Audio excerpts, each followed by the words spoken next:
Bienvenidos a este espacio del Tribunal Estatal de Justicia Administrativa. En esta ocasión les voy a hablar de la manera en cómo están regulados los recursos en la ley vigente del tribunal. Los recursos son los medios a disposición de las partes para impugnar las determinaciones de los órganos de primera instancia. Si una de las partes no está de acuerdo con una decisión que haya tomado un órgano de primera instancia, entonces va a poder interponer un recurso para que el órgano de primera instancia revalore, bueno, la autoridad competente revalore esa decisión y en su caso se modifique o se revoque. Los recursos que están contemplados en la ley del tribunal son el recurso de queja, el recurso de reclamación y el recurso de revisión. Voy a empezar explicando el recurso de queja. Anteriormente, el recurso de queja era un recurso que procedía en contra de los actos de las autoridades por exceso de efecto en el cumplimiento de la suspensión o exceso de efecto en el cumplimiento de la sentencia. Es decir, cuando una de las partes consideraba que la autoridad no había cumplido en sus términos una suspensión o no había cumplido en sus términos una sentencia, entonces podía interponer el recurso de queja y la sala resolvía estos recursos. Posteriormente, el legislador consideró que el recurso de queja debía de ser conocido ya no por la sala, sino por el pleno, y entonces modifica esta figura y la divide en dos supuestos. El primer supuesto es en contra del exceso de efecto en relación a la suspensión y el exceso de efecto en relación a la ejecución de la sentencia. Los primeros eran en contra de actos de las autoridades, los segundos en contra de la sala. A través de la queja se pueden impugnar actos de las salas que se consideran excesivos o defectuosos en relación al cumplimiento de la sentencia o actos de las autoridades que se consideran excesivos o defectuosos en relación al cumplimiento de la suspensión. Esto fue así por mucho tiempo hasta que ahora en esta nueva ley el legislador ha decidido que esto debía de modificarse. ¿Y por qué? ¿Qué fue lo que vio el legislador? Básicamente dos circunstancias. La primera es que sobre estos, como la queja era un recurso que se promovía, que era resuelto por el Pleno, las salas en realidad no se posicionaban, no había un primer pronunciamiento de las salas sobre estas circunstancias. Entonces el Pleno consideró que debían ser las salas las primeras en posicionarse sobre esto. Además, había una serie de implicaciones también, digamos, técnicas o operativas, porque los expedientes tenían que remitirse al pleno del tribunal y eso hacía que se demorara la resolución de estos juicios porque pues las salas tenían que remitir los expedientes desde su localidad hasta la ciudad de Mexicali y eso hacía que los juicios se demoraran.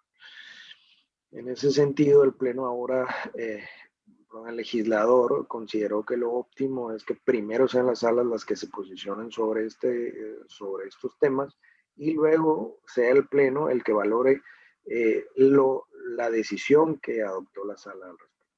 Es decir, ahora en la nueva ley, cuando un particular se considera agraviado por el exceso de efecto en el cumplimiento de una sentencia o una suspensión, en lugar de promover el recurso de queja, tiene que promover una inconformidad en términos del artículo 95 de la ley. En términos del artículo 95 de la ley, tiene que promover una inconformidad y la resolución que emita la sala en relación a esa inconformidad, entonces puede ser impugnada a través del recurso de queja.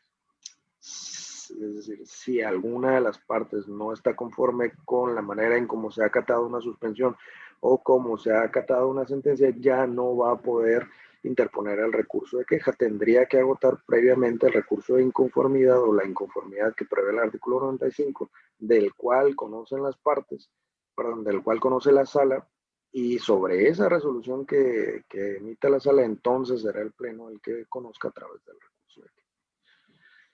Otro elemento adicional que se añadió a esta ley vigente es que se conceptualiza lo que se debe entender por exceso de efecto. En las leyes anteriores no se establecía. Les decía que la queja antes era procedente por el exceso de efecto en el cumplimiento de la suspensión o de la sentencia, pero no se establecía que se debía entender por exceso de efecto.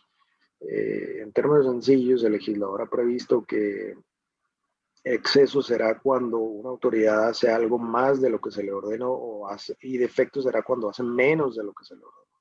Cuando se hace más de lo que se le ordena, se considera que el cumplimiento es excesivo y cuando se hace menos de lo que se le ordena, se considera que el cumplimiento es defectuoso. Y esta puntualización del legislador es importante porque en ocasiones se presentaban juicios ante la omisión total de cumplimiento de las sentencias o cumplimiento de las suspensiones. Y las partes promovían recursos de queja en su momento. Ahora tendrían que promover la inconformidad, pero antes promovían recursos de queja, lo cual terminaba siendo improcedente porque ante la omisión total del cumplimiento de una suspensión, lo que procede no es la queja, sino lo que procede es que la sala agote los medios de premio que tiene a su alcance, es decir, que trate de manera, utilizando herramientas como pueden ser multas o sanciones, que trate de hacer que se cumplan esas suspensiones. Es decir, la queja de lo que se trataba no era del cumplimiento de las suspensiones, sino de que se cumpliera en sus términos, es decir, que se cumpliera en sus términos la suspensión o que se cumpliera en sus términos la sentencia. El siguiente recurso del que les quiero hablar en esta ocasión es el recurso de reclamación. El recurso de reclamación básicamente ha sufrido modificaciones en lo que tiene que ver con el supuesto de procedencia en el que se hace referencia a la suspensión.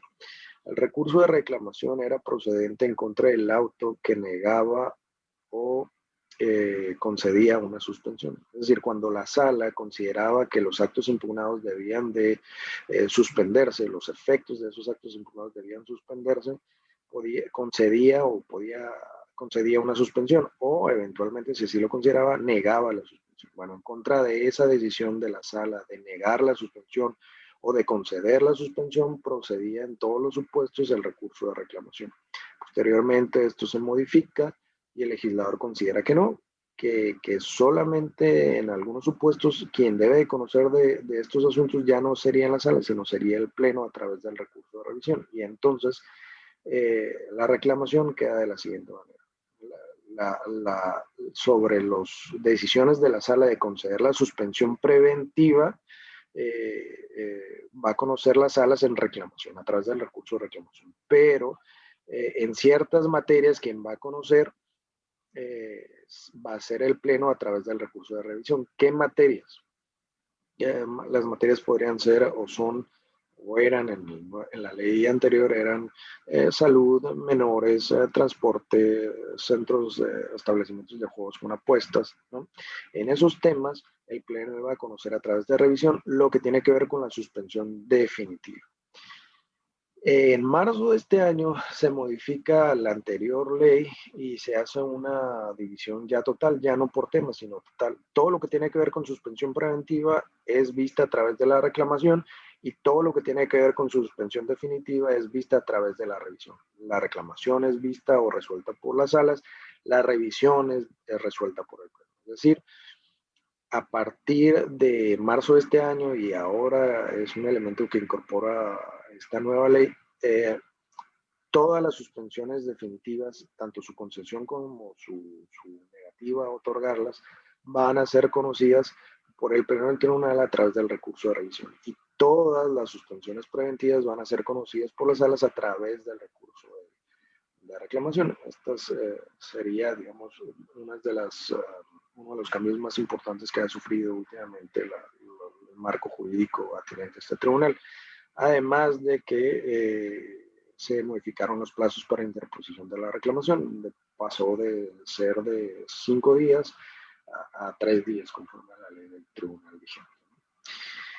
El último recurso que nos interesa abordar es el de revisión. En realidad, fuera de los cambios que les comentaba hace un momento en relación a la suspensión definitiva, que ahora ya procede en contra de todas las suspensiones definitivas o en contra del auto que conceda o niega todas las suspensiones definitivas, no solamente en algunos temas. El único tema que nos interesaría o que es importante puntualizar es el de la revisión adhesiva. Ese tema no estaba previsto en leyes anteriores ni estaba previsto en la ley del Tribunal de lo Contencioso Administrativo tampoco, es una figura novedosa. ¿Qué es la revisión adhesiva?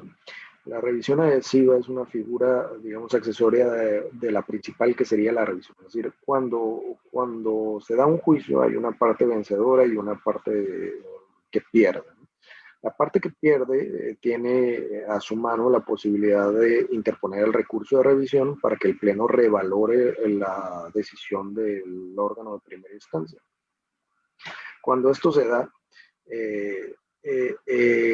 la parte vencedora puede interponer un recurso de revisión adhesiva, puede adherirse a la revisión principal. ¿Para qué? ¿Con qué objeto? Si al final ganó, dirá, bueno, pues no tiene objeto que impugne una decisión que al final le beneficia. Bueno, es que puede suceder que las razones que dio la sala para entenderlo como vencedor en el juicio no sean razones sólidas y que él, previendo que posiblemente el Pleno revoque esa decisión de la sala, entonces lo que hace es impugnar una parte de la sentencia de la sala que considera que es incorrecta y que el Pleno se posiciona sobre eso. ¿Para qué? Pues para que subsista la sentencia, por lo menos en los resolutivos. Es decir, si se declaró la nulidad de la resolución, para que subsista esa nulidad de la resolución, a lo mejor no por los mismos argumentos que originalmente había dado la sala, sino por otros argumentos que se consideran todavía más sólidos. Y que deben de subsistir, no obstante que la revisión principal termine o declare que los elementos o que las consideraciones originales de la sala eran incorrectas o debían de revocarse. Entonces, esta más o menos sería la figura de la revisión adhesiva. No tenía antecedente en la ley anterior, ni tampoco en la ley del Tribunal de lo Contencioso. Bueno, es importante porque, bueno, ahora se les da el derecho a la parte ganadora de promover esta revisión y no quedar indefenso ante una eventual revocación de las sentencias de la sala o del órgano de primera instancia, ahora juzgados. Bueno, por mi parte sería todo. A nombre del tribunal les doy las gracias por seguir este video y los invito a que vean los restantes.